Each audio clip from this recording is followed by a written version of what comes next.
Le chiffre d'affaires avec vous, Emmanuel, on revient sur ce paradoxe. D'un côté, des statistiques qui montrent une augmentation du pouvoir d'achat et de l'autre, des Français qui ont l'impression que leur pouvoir d'achat diminue.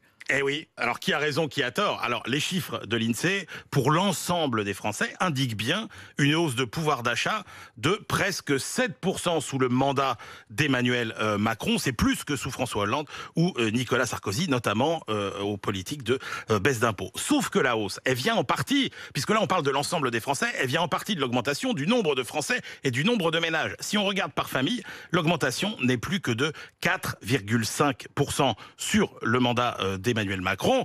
Et le problème, c'est que cette réalité moyenne ne correspond à la vie de personne et que les écarts se creusent de plus en plus parce que les écarts de revenus se creusent, parce que les dépenses qui ont le plus augmenté, ce sont les dépenses contraintes, celles auxquelles on ne peut pas échapper, comme le loyer, comme les factures d'énergie, comme tout ce qui concerne l'automobile, parce qu'il y a des différentes croissantes liées au patrimoine. Vous avez de l'immobilier, vous avez des actions, vous avez bien profité. Donc, ce qu'il faut retenir, c'est que chaque année, il y a entre 3 et 4 Français qui perdent réellement en pouvoir d'achat et il y en a 6 ou 7 qui, eux, gagnent en pouvoir d'achat.